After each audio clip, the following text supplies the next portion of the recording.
Sahana bhavatu sahanau bhunaktu sahaviryam karavavahai tejasvinavadhitamastu ma vidvishavahai.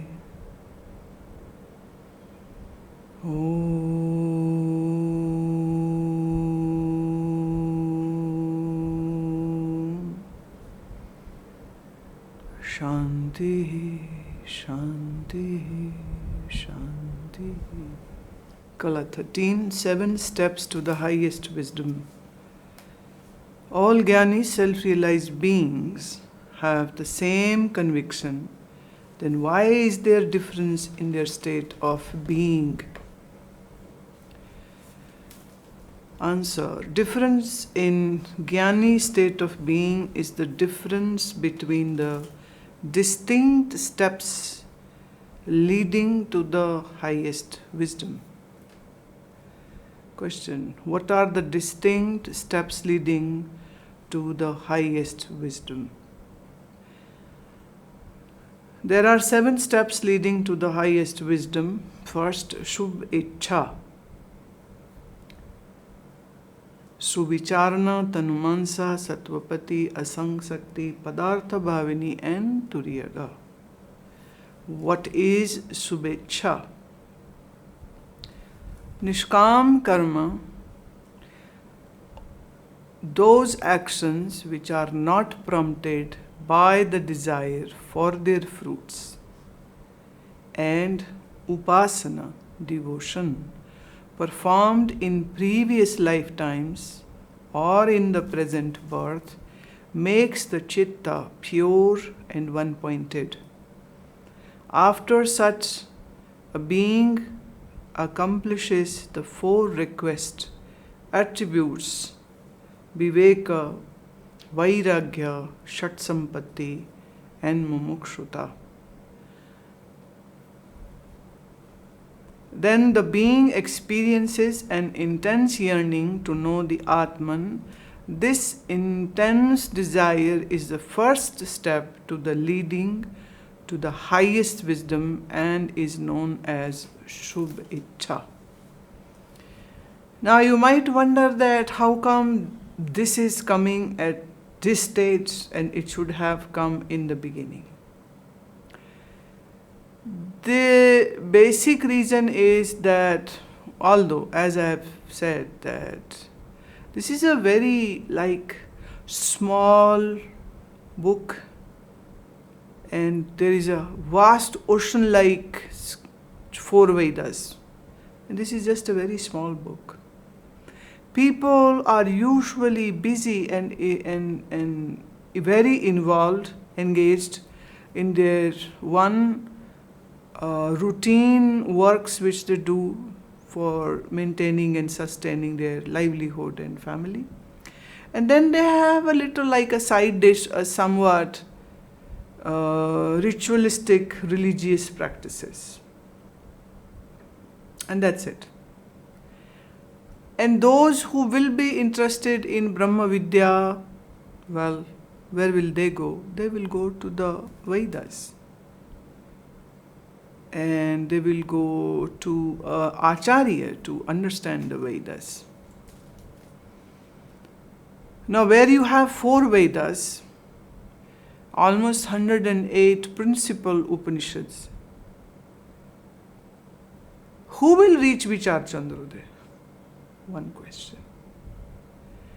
2, if somebody is interested and has already come to it, in one way has already gone through a certain search, a certain travel has happened on this path, certain, if not very precisely true. Well, in case of all those people who are listening directly from me, in a way, even if they haven't traveled any, they get to listen, which once upon a time was just simply hidden from common masses. So you had 2 kind of people, one who are just a little bit ritual, and then there would be people who are very conservative, who are following all the doctrine and they are into Vedic studies, but then they are living in their own very exclusive corners in the society, and they pretty go unnoticed these days. How many people, how many ashrams, let me say, I really would like you to one day go whenever this pandemic gets a little over. You should go and visit the ashrams. Most of the ashrams, if I say, are like having a temple, have a number of brahmacharis who are more doing their academic studies, and their target is that once they finish their basic acharya or something in Sanskrit even, they just want to go and join a college or lecturership or something like that. Or you have just, in name of ashrams, it is just line of temples which they'll have, where ritualistic worship is just happening. You go down south, it's more intensely ritualistic. You go in west, you go in east, lesser, hardcore conservatives, but it is just once in a while, and they just follow that, I would say, the basics of, very basics worship. So, and the Mahatmas these days, but if you go out, check in your own hometowns, how many Mahatmas you see? The Nagas which you see, the Nagas are the ones who year round are very well clothed, because times have changed, so they don't, kind of expose themselves to general masses. So they are very much, it's only in the Kumbh time where they will come into their natural ascetic way, and that is of being naked. How many Mahatmas do you see? These days on televisions, what you find is a horde of katha vachaks, katha storytellers. That's the precise translation of katha vachak. It's like a storyteller. They are storytellers of Ram or Krishna, usually, or sometimes Devi, or sometimes it's a Mahadev.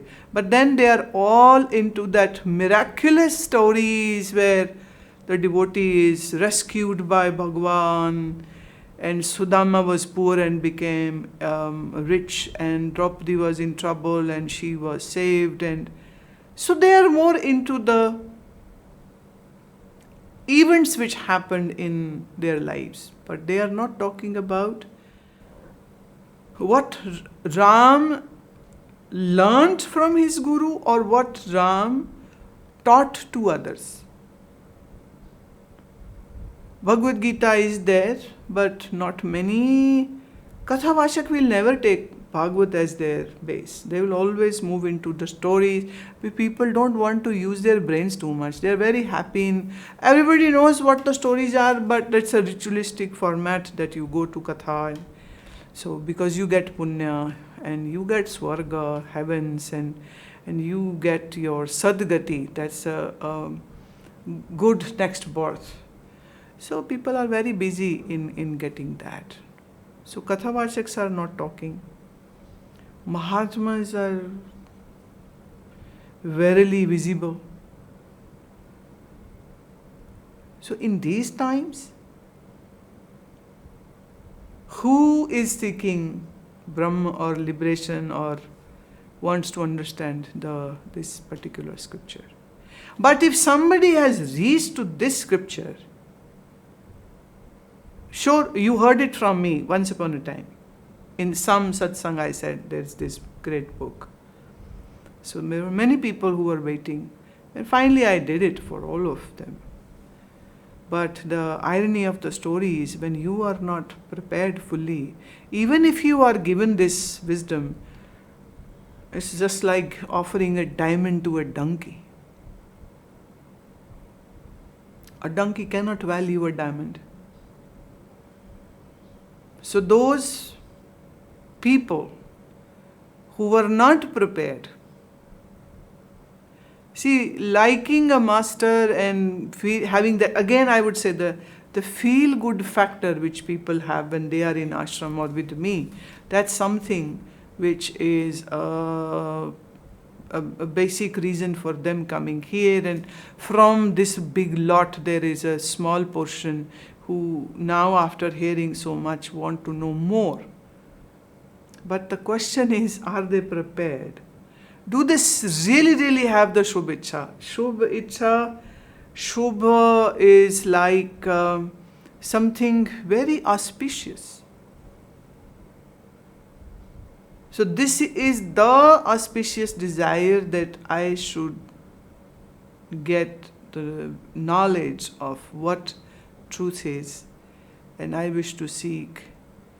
Now, as we have already read that Gyana, the avidya, is very endearing to you. So nobody wishes to let it go, and nobody is wishing or hoping or praying or crying or pleading that I need this. And not long ago, even I would say we were one of those fortunate lot who were in presence of such great swamis who were the Brahmvit, and they were ready to teach. But then they put us through a lot of hardships before they could, finally give this to us. And the whole point was that if you don't have this intense yearning, then you better not stay. So every guru had their own way or means or devices which they would use on to those people who have come to them for the wisdom. In a way, they are kicking them out. That's the whole point. So they are more ready to kick you out, but they are also equally ready to teach. It's a very, very odd situation. Like if somebody has made, say, $10 million, and that $10 million, would he give this away to anybody just like that? Sometimes parents don't even give money to their own children. They say, well, we have earned it, you can earn yours. Why should I give it to you? But then they want the children to be very obedient and say, yes, Father, for everything, and listen to them and serve them. And then maybe at some time when they think that now they are critically ill and they are surely going to die, then they will divide their property to who served me most. Okay, you get this. You never did anything for me. You don't get anything. Yeah? Gyana is the wealth of the Guru. Should the Guru just give it away to anybody and everybody? If your some pennies are that important to you, this is the pure wealth. This is the pure wealth. And question is, what did the person do to deserve this? Now it's talking about Viveka. The Vivek can be simply understood that when the whole world seems worthless to you and only Atman is true, this is called Viveka. It's a difficult task.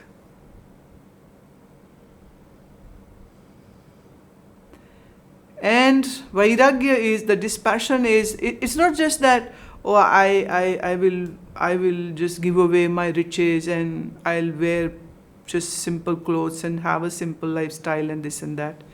That's not called Vairagya. Vairagya means that all the wealth of this world, even if it's placed at your feet, you say, I'm not interested. It's not like that fox couldn't reach the grapes, and the fox says, well, the grapes are sour. Not like that. Everything is available, and yet the mind says, no, I don't want it. Because these all things are very perishable, hence I am not interested in it. The Shat-sampattis, Sam, Dam, Shraddha, Titiksha, Samadhan, Uparam. Samatha means the very balanced, equipoised mind. Dam is where all the 10 senses are in your control. Shraddha is a total, unconditional surrender to Sadguru. And where the mind doesn't even want to delve into anything worldly and is so quiet, that's Uparati. And Titiksha is where you can bear the extreme, say, weather conditions or extreme praise or insult, and it doesn't bother you. See, when we go to the Shat-sampatti, Shat is 6, Sampatti is wealth. If we go into the wealth of this, what a seeker should have, who will fit into this? So they say the first and the foremost step is that the person has performed nishkam karmas. Great, pious, meritorious actions are done, but without any ulterior motive. 2, the person has done devotion, upasana in previous birth and also in the present birth. 3, the chitta has been made, chitta is the subconscious, has been made pure, and the person has the Shat-sampatti, the 6 treasures of true seeker. Along with that, there is a fire raging in his or her mind to seek liberation. Now, if you do not have this intense desire, then this highest wisdom will not work for you.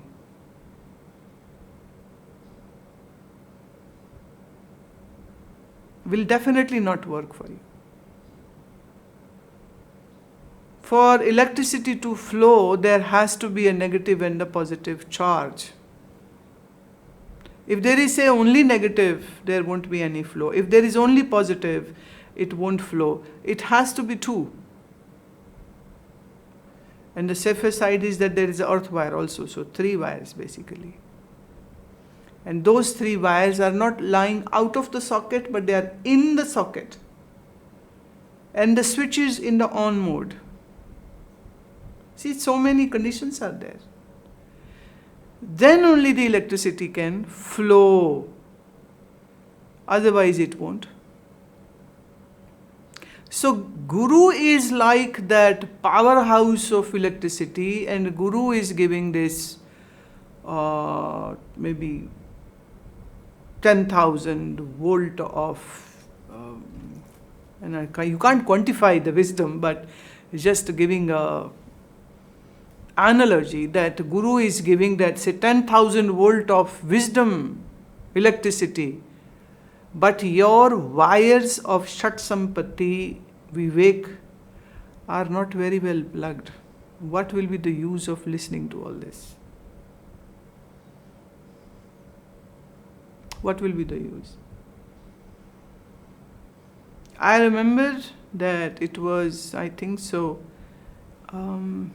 I might be 11-ish maybe, when we started listening to this Mahatma. And after 7 days or so, he said, he just brought us all at one point where now we are kind of dying to know what's more, dying to know who I am, dying to know who God is. It's like dying. Oh, what a master of words he was. And his session used to be at 5:30 in the winters. and very disciplined. You are late, it's 5:32, doors are bolted. You can't even knock. And once you are out, you are totally out. Totally out. No excuses, no sorries, no apologies. You can go and die. He will still not say, it's okay. Very hard taskmaster. And he says that all those who wish to know, you will have to leave everything and meet me at this address at 5 p.m. was the time. You have to be there at this place at 5 p.m.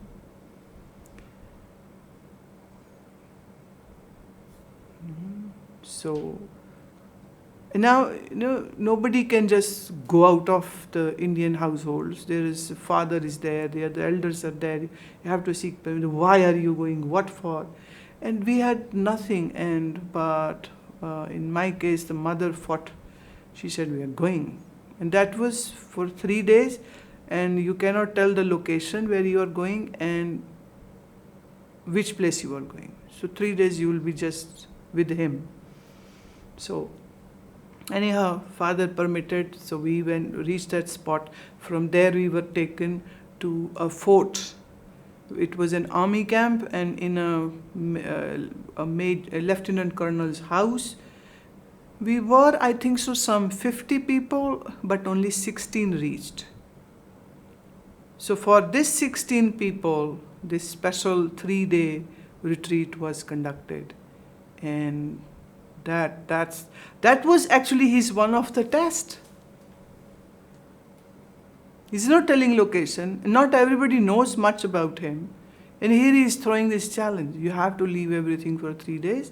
Location not discussed. What will happen not discussed. Simple. I'm talking, you can calculate. I was 11 at that time. But we went there. So it was like a test of how strong the desire is. And he loved to put us through lot of hard decisions which suddenly, you have to make.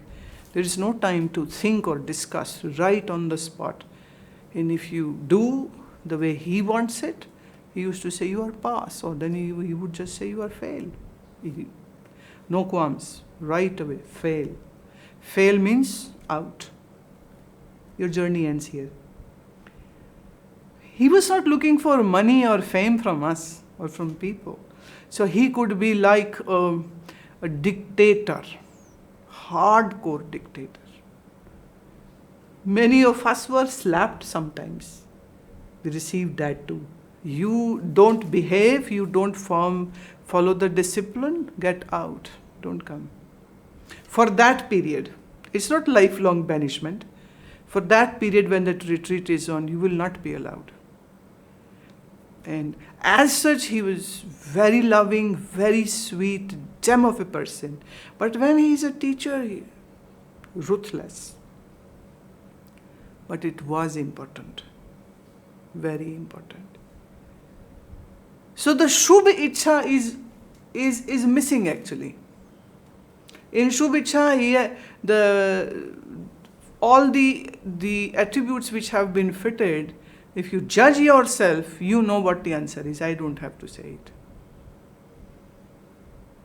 But the first step, now if you have not prepared yourself with this first step and you listen to this wisdom, then you do have the words, but you will never have that experience or that conviction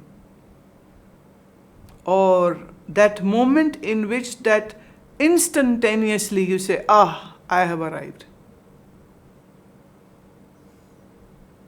If one is prepared totally and properly, this can happen. It's just the Guru is speaking and the disciple is listening, and just in that little duration, the disciple receives the highest wisdom, and his mind goes into total stillness, and his intellect is totally illuminated, and dhanya ho asmi. Tvam prasadaha. I am now fully satiated and contented with thy grace, O Master. This is what Arjuna said to Krishna. This is what Janak said to Ashtavakar. This is what Shukdev ji said to Raja Janak. And this is what the king Parikshit said to the ascetic Shukdev ji, his guru. It's just listening. For Shukdev, for Parikshit, it was seven days. For Janaka, it was maybe, numbers are not very well mentioned, but it's a very small duration. And the shortest period of time is of Arjuna, and that is 1 hour and 25 minutes. That's it. That's the total time of conversation which went through in between Krishna and Arjuna.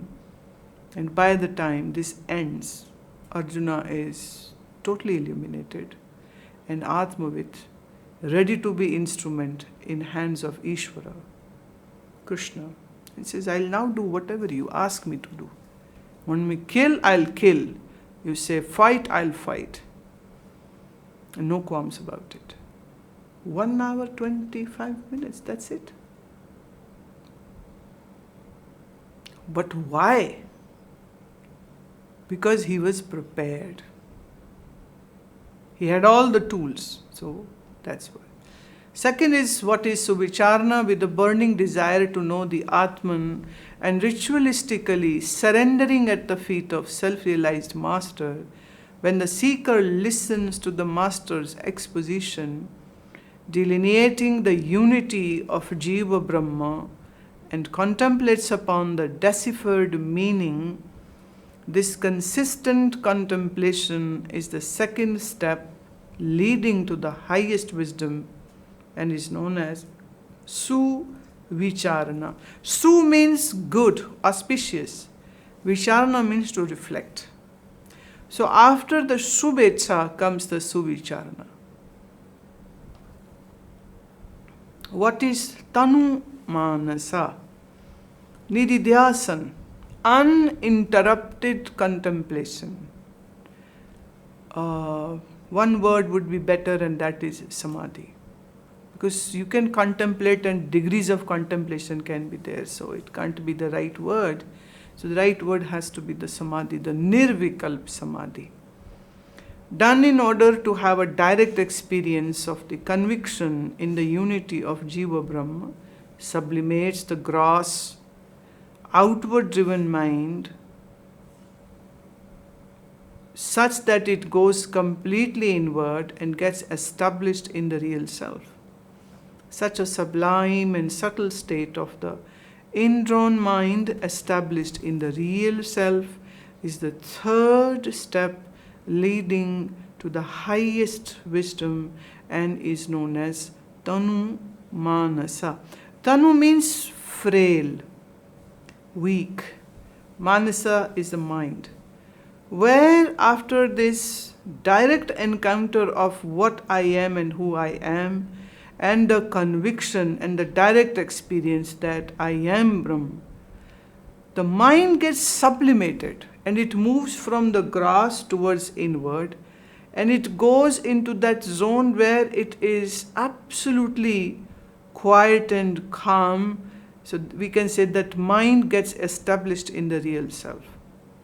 Such is this sublime state, such is the condition of the mind that there is no doubt left about what Atman is, and there is no suspicion left about whether Guru is saying correct or not, whether Shastra is speaking truth or not.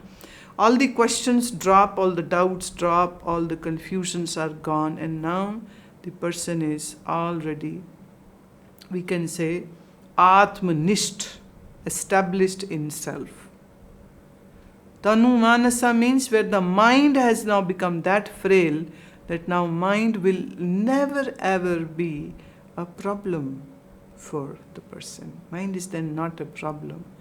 Mind is like then a very, very good dedicated assistant who is helping the master to go through the life and the life related actions. What is Satvāpatti?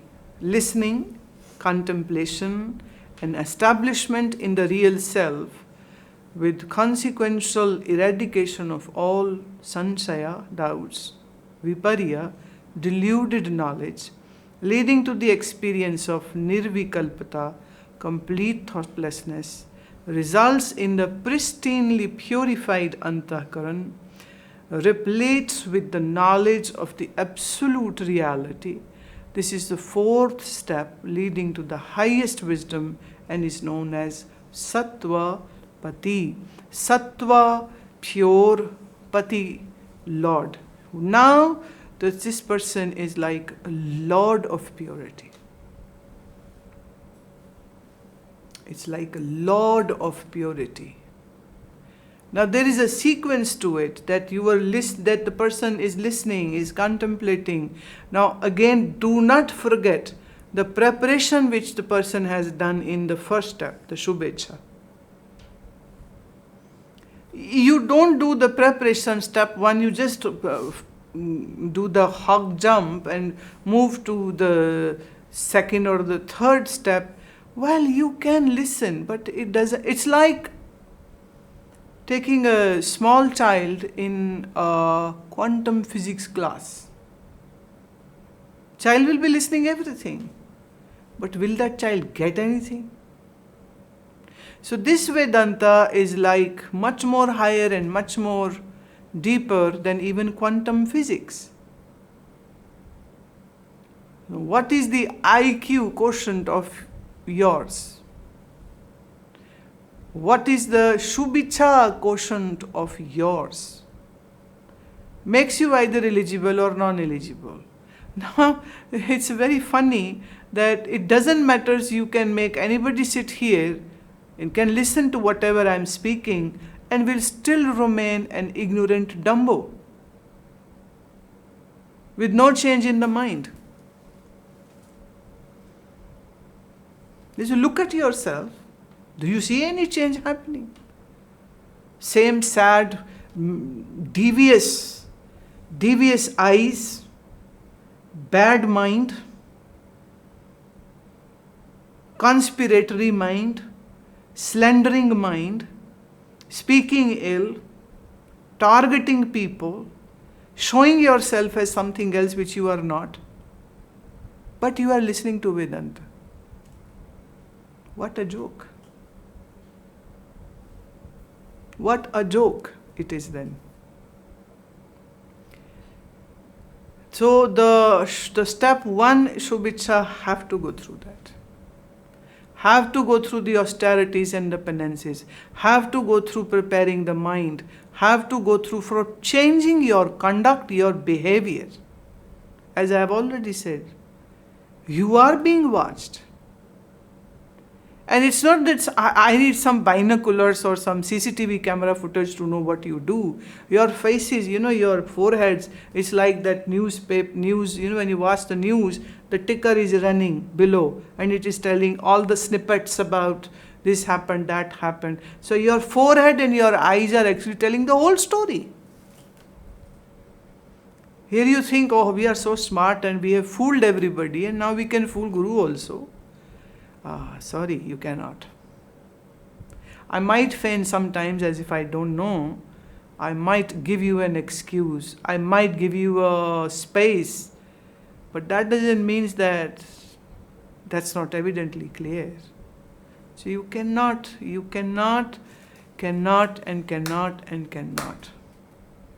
is no shortcut for it. Absolutely no shortcut. You are prepared? Then listening will automatically get converted into contemplation.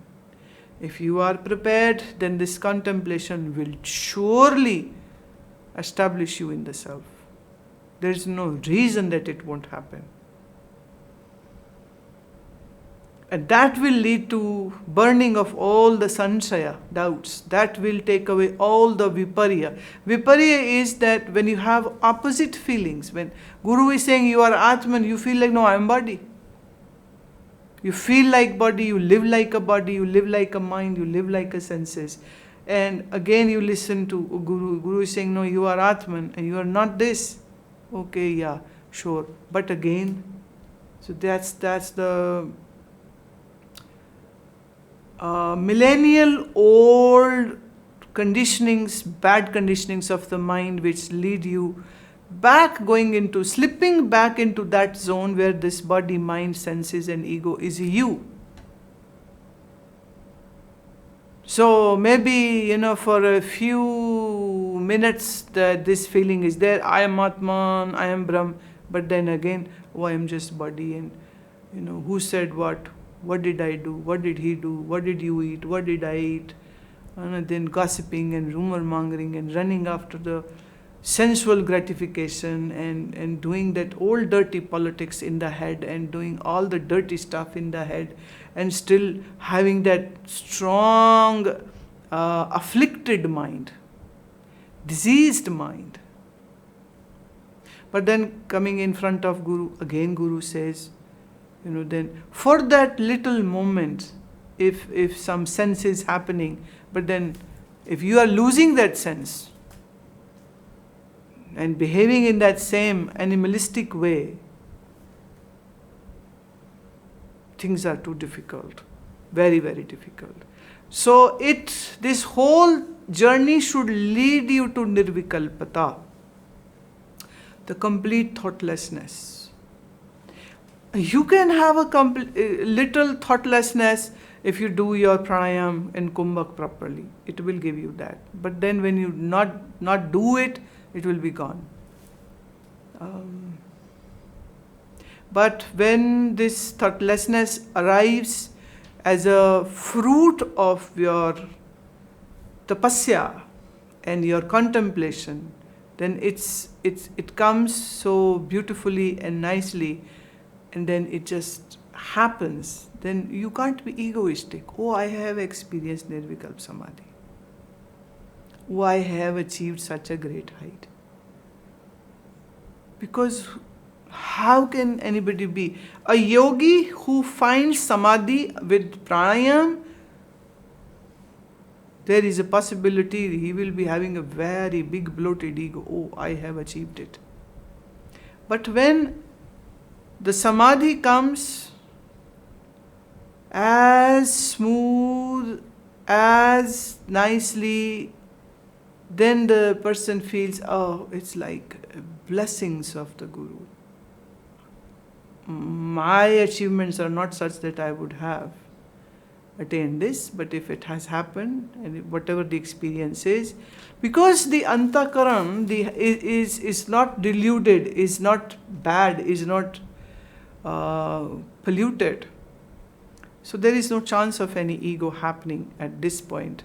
And this is the fourth step leading to the highest wisdom, and is known as Satvāpatti. That means that now you are at that pedestal where you are like a lord of piousness, lord of purity now.